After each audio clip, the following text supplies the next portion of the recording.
Live from our 7 Tasmania studios, your nightly news with Kim Miller begins now. Good evening, everyone. The government's hold on power has been tested, its privatisation push suffering a major blow, with Labor successfully moving a motion in Parliament to set up a committee to scrutinise the move. It comes against the backdrop of the state's troubling finances, with 3 independents also making a stand for solutions. Just as the Liberals gear up to explore selling off government-owned businesses, the plan could be over before it's even begun. The opposition successfully moving a motion to establish a committee to scrutinise the proposed privatisation scheme. These are not Jeremy Rockliff's assets to sell. He doesn't have a mandate to sell them. He did not include this in his so-called strong plan. And in another extraordinary turn of events, former Deputy Premier turned backbencher Michael Ferguson telling Parliament Aurora Energy has been on the market for more than a decade. It comes as concerns grow over the trajectory of the state's finances. Over the course of the last 11 years, they've taken Tasmania from having 0 net debt to having almost $10 billion. The wrong solution, though, is asset sales. The government insists it's worth considering. There are businesses that the Tasmanian people own that currently provide services to the people of Victoria. I mean, we need to be looking at a range of these businesses to see whether they're still a good fit. Independents looking to take a stand of their own on the budget. A motion by Christy Johnston calling for more transparency around how the government is handling the balance sheets will be debated tomorrow. Backed by Andrew Jenner and Craig Garland. We want to ensure that the government is held to account, in particular where they don't meet their fiscal targets. They need to explain to the Parliament and most importantly the community why they haven't met those targets. Though the government is confident in current processes. We are incredibly open and transparent in terms of the budget. We go through and I support the budget estimates process where we all get scrutinised. Anthony Dodd, 7 Tasmania News.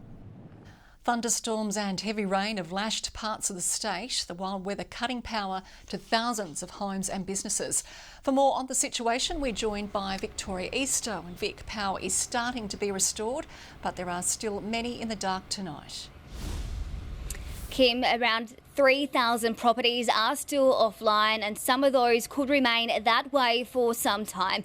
Now, this lightning storm moved quickly across the northwest and parts of the north, bringing over 60,000 lightning strikes. At its peak, around 30,000 homes and businesses were cut off. Part of the network bore the brunt with at least 100 transformers struck. Crews are still working to restore power to some areas, but they are up against a dangerous and fast-changing system.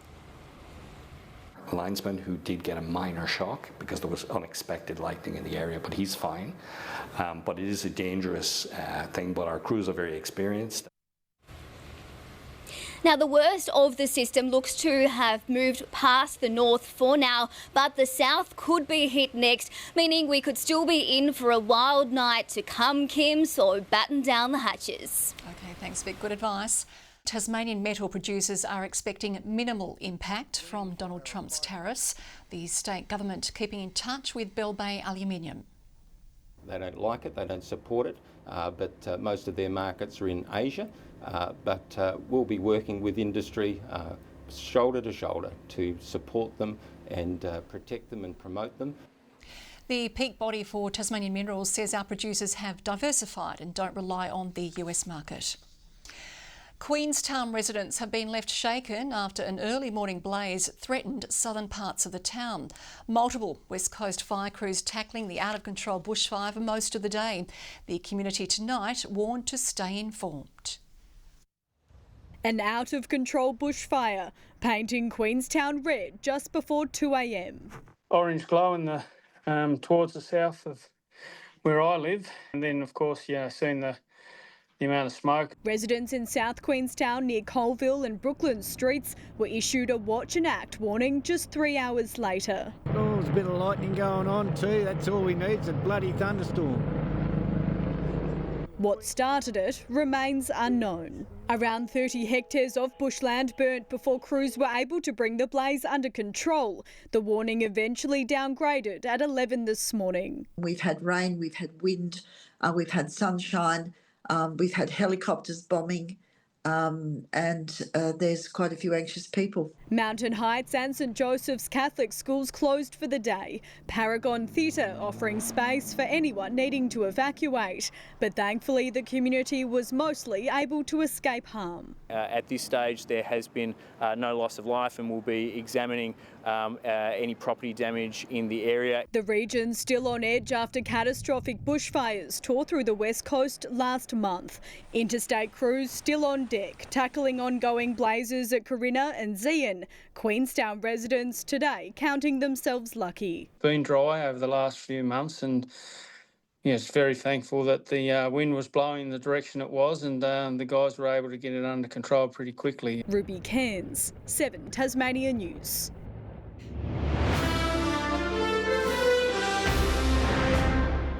In an attempt to reduce hurdles for small business, the government is rolling out an independent audit on all state and local licences, permits and approvals. Small business owner Dr Amy O'Brien says there are ways to streamline the process when it comes to getting up and running. And to be able to make a single form or a more straightforward process would be incredibly helpful for small business, no matter what the industry. It is really hard to, one, get established, and then two, to actually operate. So we want to make it easier. We want to cut the red tape. Treasurer Guy Barnett says an auditor will soon be appointed. Representatives from Tasmania's Environmental Protection Agency have failed to appear at a Senate inquiry looking into the effects of PFAS substances. The committee conducting its only hearing in the state this morning, with many groups highlighting their concerns about the chemicals. A tense moment in what was supposed to be a united effort against deadly chemicals. Sorry, who nominated you? A member of the Department of Environment Natural Resources Environment by accident. By accident. A Tasmanian government representative asked to explain why no one from the EPA appeared at a PFAS Senate committee hearing. For the Tasmanian government to send somebody who wasn't able to answer any questions is very disappointing. The group wanting answers on PFAS levels in the North Esk River. We need collaboration and we need to work across all levels of government. This is not a political thing at all, but I have to express my disappointment today. A state government spokesperson says specialist staff were not available to attend today's hearing, but will respond to policy and regulatory questions. The committee is also concerned about a UTAS report finding PFAS traces in the blood of Tasmania's little penguin population. It's pretty heartbreaking. I find it gut-wrenching when I think about the kind of pressure that a sea creature like these little penguins are under. Launceston Airport was commended for its remediation efforts, saying they're a potential case study for other airports to follow. We're seeing some really good remediation work happening through airport services. A good corporate citizen, may I say, went to extraordinary lengths to get some remediation action at the site. Mark Zita, 7 Tasmania News. A Tasmanian plumbing business bringing tools into the classroom is hoping to dig up new talent. It's part of a push to inspire young women to consider a career in the trades. Tasmania's future plumbing potential trading the books for a taste of the tools. They have lots of devices made, cameras and then they've got all of these sorts of things for plumbing. Howrah Plumbing aiming to build a pipeline for women in the building and construction industry, giving students an inside look on the job. Showing the students our drain camera and a really large piece of pipes. The program aiming to encourage female participation. Focus a lot on employing female apprentices now as well, so we've got 4 at the moment, which is great.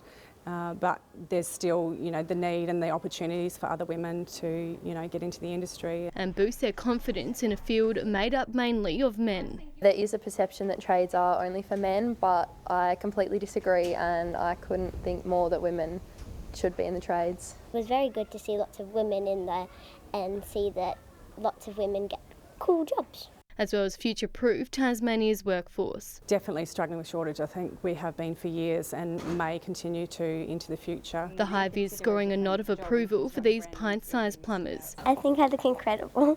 But the industry may have a bit more work to do in encouraging women to get on the tools. Something you would consider doing when you're older? Plumbing? No, not really. Rebecca Gadaneris, 7 Tasmania News. Tasmanian political parties, politicians and candidates will be forced to disclose all donations worth more than $1,000. It follows the Greens' political donations reforms passing the upper house.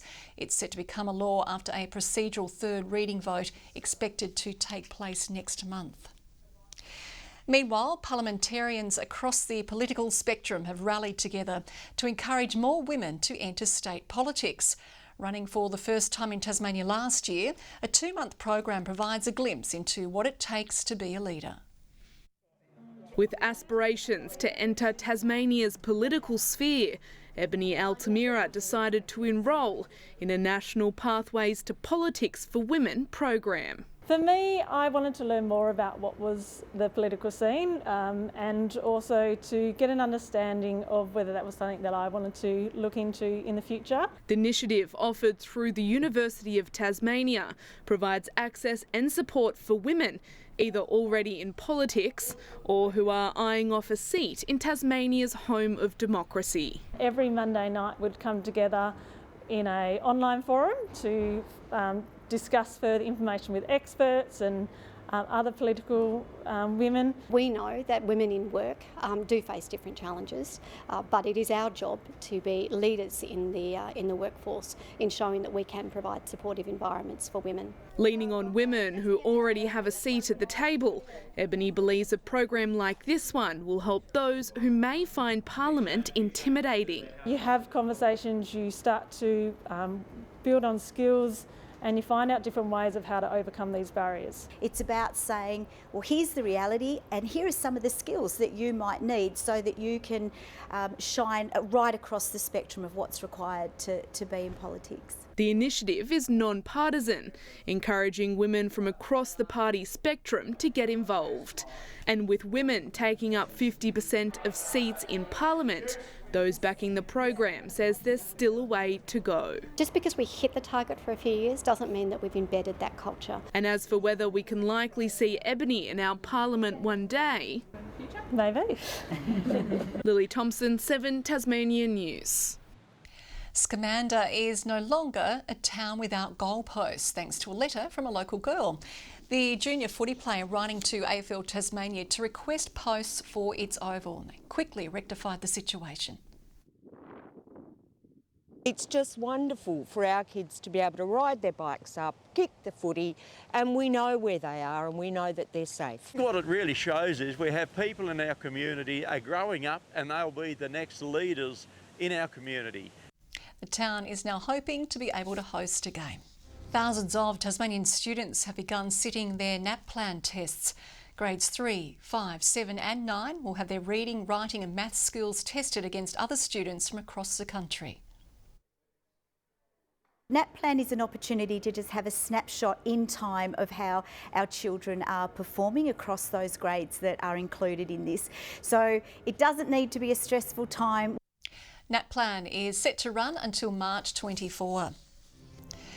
With a growing number of university students needing help to fill the shopping trolley, a support program is hitting the road. UTAS is expanding its Food Hub initiative into the north, ensuring no one has to choose between eating or studying. The cost of living crunch hitting campus. Uni students not immune to grocery bill pressure. We certainly see a number of students going dumpster diving. We see students who go without eating food for days on end. With 53% of UTAS students experiencing some level of food insecurity, the Student Association is stepping in, bringing its mini supermarket to Launceston. Offering everything from free bread through to sanitary products, through to fresh fruit and vegetables, as well as various different pantry items. While the pantry offers a mix of free and subsidised items, its eyes are set on more than just the ingredients. Running educational programs also helps utilise these foods because it's all well and good, like they said, having a turnip but not knowing what to do with it. The wraparound support putting the focus back on the books. And just being able to stop thinking about what you're going to eat, where you're going to get your next meal from, being able to concentrate on stage is just so important. The latest hub joins the original Sandy Bay store, which has helped more than 8,000 students since it opened its doors in 2023. We've had about 300 students per week come through, with 700 kilograms of food provided every week to students. Victoria Easto, 7 Tasmanian News.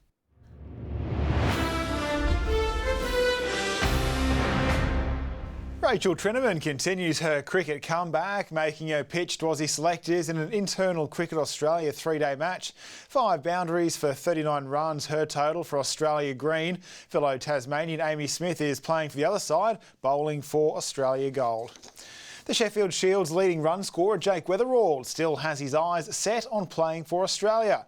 After struggling for a spot in the Tassie Shield squad last season, the 30-year-old says he's aware of just what's required to represent his country.